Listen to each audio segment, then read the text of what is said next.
What's going on, guys? Welcome back to Chelsea Fan TV. Welcome back to another episode of 5 Things We Learned. Big up to every single one of you guys. It's so annoying that we're not back after a victory, because we've said so many times that Old Trafford has to be the game. Well, this has to be the game at Old Trafford where we end with a victory. After about 11 years of crap individual performances, of us fumbling the bag at Old Trafford time and time again, this had to be the game where we turn things around. And it wasn't. It wasn't. It was another year with the same crap. I don't know what it is, but I've just come to accept the fact that we are not going to win at Old Trafford. We are never going to get anything at that ground. And it's annoying, but here we are, innit? But we're going to touch on everything regarding the Man United Chelsea draw in today's video. Let me know you guys' thoughts down in the comment section. As always, don't forget to hit the like button, subscribe, all of that crap. And also, we do have to shout out our sponsors. So big up to Omely. With Omely, it's time to get in the game. Omely brings fans together like never before and lets them take center stage. Whether you want to host a live show, jump in as a guest, listen in, or simply connect with other passionate supporters, Omely is a place where true football conversations happen. The more you engage, the more recognition you earn. So if you're ready to be a part of something bigger, download Omely today and let's bring football fans back home. Shout out to Omely, shout out to the sponsors. And yeah, let's get into this game, because it was very frustrating. Very frustrating. First off, I thought we did pretty well in terms of our build-up, in terms of what we did when we were on the ball. It was just when we got to the final third, we were fumbling the bag a lot. Especially on the right-hand side. Noni was pretty ineffective. I think he was handled well by Mazraoui and by Lisandro Martinez. Gusto really struggled. And this was going to be my first point. Like, the whole inverting Gusto and Noni on the touchline thing, it ain't really working like that. It ain't working. Like, Gusto seems to be struggling in general. Like, defensively was getting done. Offensively wasn't working out. Touches were poor. Decision making was poor. There was blind crosses into the box. Nothing he was doing was working. Nothing he was doing was effective. And it was annoying. It was really annoying to watch. And big up to Maresca for at least noticing it and taking Gusto off at half time and pushing Reece James back into the right. But my main points coming out of this game is that we gotta just write that off.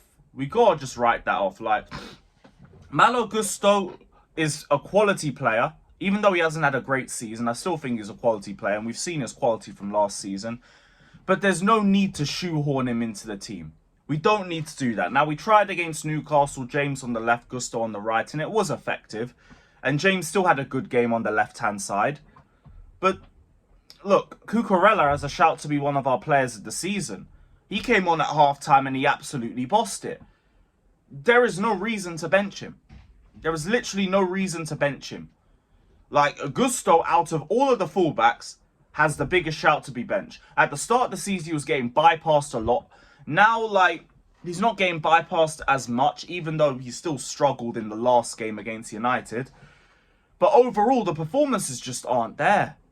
And, like, Reece James is back, and we know his level. He's playing 90 minutes week in, week out. Meanwhile, in the cup games, we're doing Disasi right back. And we saw how effective that's been all season. Put James back where he's meant to be and have Gusto in the B team. There's no issue with that. There's nothing wrong with that. You get good enough game time for both players. But we don't need to shoehorn the pair of them into the team. Get Cucurella back where he's at his best on the left-hand side and get James back on the right-hand side where he's at his most effective. Part of me feels like we're not doing that because we want to try and conserve James's fitness, which I don't really have a problem with either. But actually, no, I say that. I didn't have a problem with it before. Now I do. Because, like, it's impacting the team playing Gusto. He's not at the right level. He needs to take a couple weeks out, at least in the B team, and get himself back into speed. And Maresca has shown me that he can be ruthless before. So I need to see that ruthlessness again from him.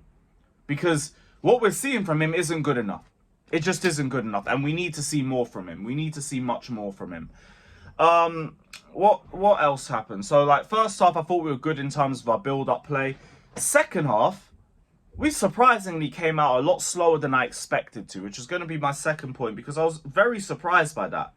Very, very surprised by that. I don't know if it was Man United anticipating us to come out a lot better for the second half, but we weren't effective at all. And, like, it leads me into the Palmer point, which is kind of my third point. Cole Palmer was surprisingly invisible when we pushed him back onto the right-hand side. First off, I put it down to him playing on the left.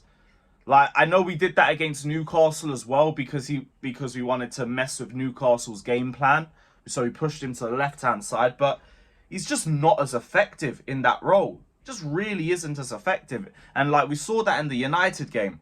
I guess Newcastle, it might have worked because, like, Newcastle aren't really a great team either. All due respect, they haven't had a great season. But against United, he didn't look effective at all. But then we pushed him onto the right-hand side and he was less effective. So I don't know. It's like Palmer, I think, might have just had a bad game, in all honesty. And look, I know we've said best in the league. I stand by that. But we need best in the league performances. And we know he's capable of it. This ain't me questioning Cole Palmer. Like, at the most, and I even think it's an overreaction, you could call this a bad patch for him. And it would be his worst patch in a Chelsea shirt, which says a lot about the standard that he's dropped over the last few games. But ultimately, in a game like this, you need Palmer. He weren't really there. He weren't really there. So I need to see a little bit more from Palmer. I need to see a little bit more from him. You know, Arsenal's next. Perfect time for you to get back into speed and all of that. But yeah, not a good game for Cole Palmer. Fourth point, we're gonna talk positively. Moises Caicedo, best in the league. Best in the league, I don't care now. Argue with your nan. Caicedo is an absolute baller. And yet again, another big game performance from him. Now everyone's talking about, oh, he's back to his best and all of that crap. Listen, you dumb... I don't want to get demonetized. There you are, Alex. You're welcome. Listen, he has been doing this from last season. Last season was Poch tax. This season, he's doing it under a better structure. He's getting the flowers that he deserved from last season. Last season, it was for the price tag. He's not performing to expectations. Shut up. Tell me you ain't watched Chelsea without telling me you ain't watched Chelsea. Caicedo is a baller. Caicedo is an absolute baller. Have some respect for him. Best in the damn league. Until Rodri comes back, there is only one king on the throne, and it's Caicedo. We were here telling you from last season that Caicedo's better than the likes of Basmati Rice. And here we are, and now it's a popular opinion. Shock. Shock and horror. But that's what happens when you're under Maurizio Pochettino for an entire season. People are going to underestimate you. Shout out to Caicedo, though, for standing up and being counted. Lavia as well. He did his thing. Final point, Robert Sanchez. I'm sorry, guys. Robert Sanchez, we said it in the preview.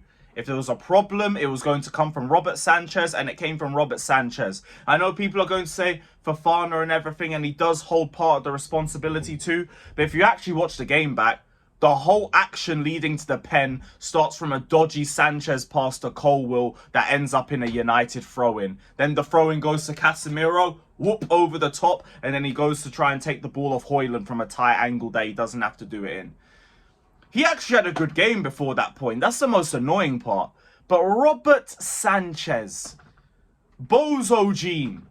The definition of bozo gene. And when you're a goalkeeper, you can't have that in your game. Because you're going to cost us in big moments in big games. Look, I'm at a point where just play Jorgensen in it because I've just had enough of this guy. I've had enough of this guy. Arsenal is around the corner, and I remember last season, blood. I did not forget. I did not forget. I do not want anybody costing us that game. Anyone who costs us that game needs to be whipped. Jorgensen, please. Jorgensen. I can't be bothered with this guy. But yeah, that's my 5 points. It's annoying. It's annoying because we should have won this game. It's now 2 points dropped.